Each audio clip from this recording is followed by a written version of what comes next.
They all come out of the school and they make so much noise. They fill the air with their noise and their talking. If I go onto my balcony to smoke or drink coffee, the classrooms are all opposite. And of course, there's always a show. They're always waving and whistling, saying, "Hi, what's your name? Do you have Wi-Fi? Open the Wi-Fi to us, give us your number." So here we are. First, I'd like to thank Kat and Stephen and everyone for organising this event. I know that such an activity can feel disappointing, especially for the organisers.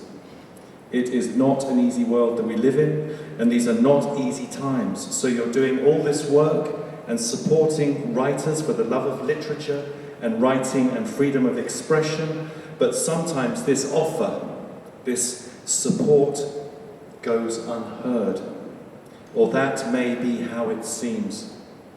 But actually, it does reach the ears of those writers around the world who are facing a critical time.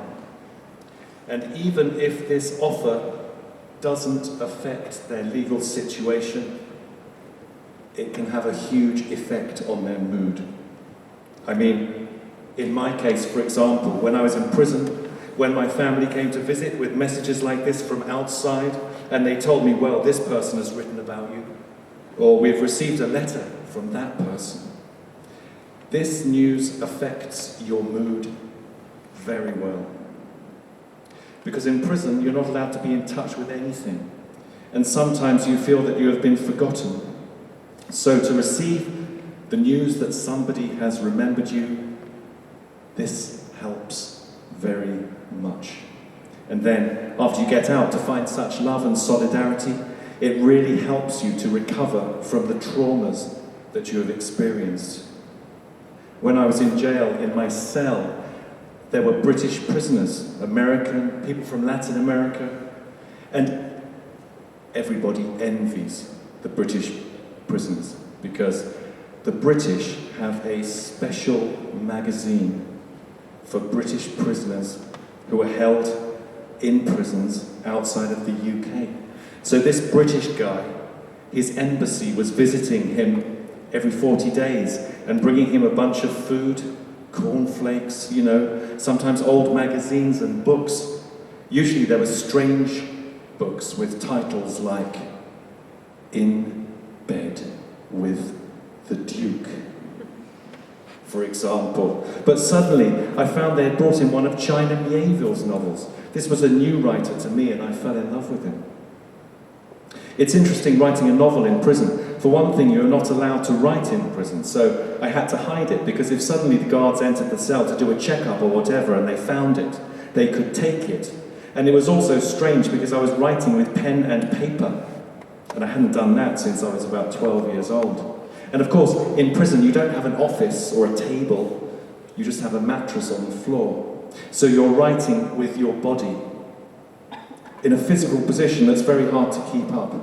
It becomes very painful. Since I got out and started to write the novel on the computer, I'm now facing some very interesting questions. The sentences are too short. They look good. But when I start rewriting on the computer, suddenly these sentences expand.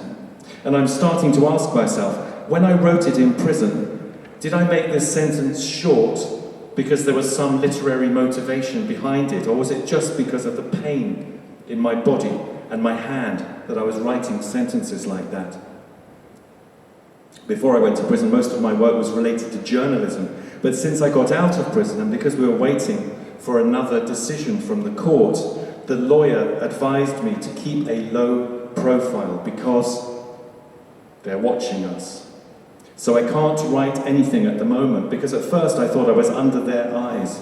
And this was a very weird feeling, because suddenly you become the censorship in what you think.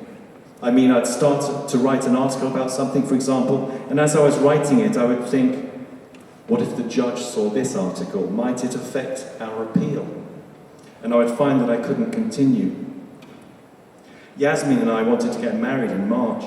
Actually, we had planned to get married in May or June, but we're waiting for this second decision in the court, and we don't know what will happen. And now, for sudden family issues, we've had to postpone the wedding date.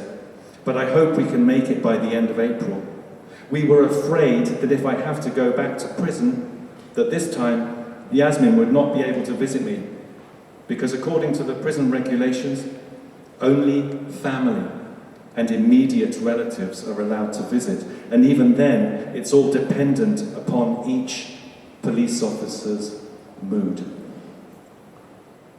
When I was in prison before, in the first couple of months, they allowed me to send and to receive letters. But after that, I wasn't allowed to write or to receive letters at all. I had to do this huge negotiation with the officer just to be able to send letters to Yasmin and to receive letters from her. So this was the only person that I could write to. Also, they would read them. And for example, sometimes if Yasmin asked me about details in the case and I answered it, they'd read it and say, "No, you're only allowed to write stuff about love," or something like that. "You're not allowed to mention anything related to politics or to your legal case." So the letters were censored, and some letters they refused to send. The officer would read it and say, "No, you're not allowed to write that." The court is downtown, like 10 minutes from here by car, or half an hour's walk, but we won't be going to court tomorrow. When I was sentenced before, I did have to be in the court. In the Egyptian court tradition, you stay in the cage until the judge has given his orders to the police officer. The judge doesn't have to declare his verdict to the court, so he listened to the prosecutors and to my lawyers, then he left. And I had to wait in the cage with some police officers. Then another officer came and took me to another room, where I was told that I'd been sentenced to 2 years. They immediately put me in a police car and moved me to the police station. I don't have much to say about it, really. This time, the judge hasn't asked me to attend, because this is the highest court in the Egyptian justice system. Regular citizens are not even allowed to enter, only lawyers. So, we will be at home. And I think that I will start my day by making what we call the championship breakfast. This is omelette, a lot of omelette, with falafel, fried potato, spicy tomato, some greens, vegetables, honey, cheese. After breakfast, I think Yasmin and I will stay at home and wait to hear from the lawyers. I'll be reading. Yesterday I bought a new book by China Mieville. I finished the first novel I'd read of his, the one that I started when I was in jail, Kraken. I finished that, and now I'm reading Iron Council. So I'll be reading my new China Mieville novel and waiting for the news. My lawyers are optimistic. They say that the judge has let me out, so he's probably not going to give me another sentence or send me back to prison. Well, they may be optimistic, but I'm not. After my experience, I don't have any optimism. But then, also, the judge might not even give his verdict on the same day. It could be in 2 days' time or next week. But if he finds me guilty again, and he announces the verdict, then a police officer will be sent to catch me.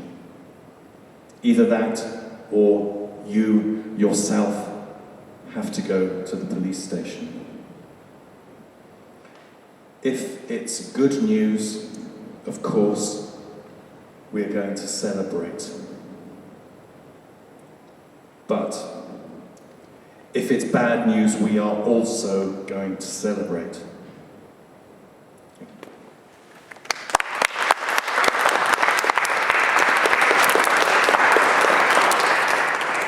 Just a short afterword.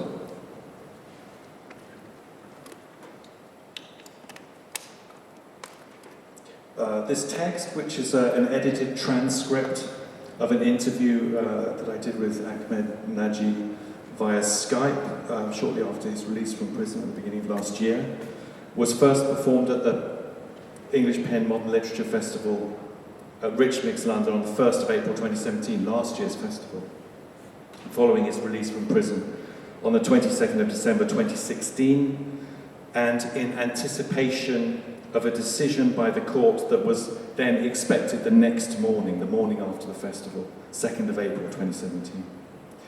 Instead, that hearing was adjourned until the 7th of May 2017, and then again until the 21st of May 2017, when the Egyptian Court of Cassation repealed his 2-year sentence and ordered a retrial before a new tribunal. The retrial hasn't yet happened.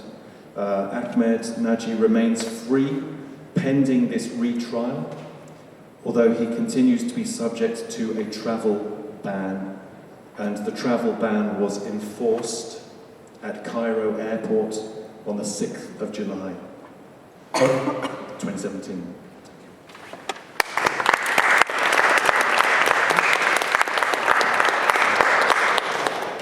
Tony. Reading next will be Helen Palmer for May Ann.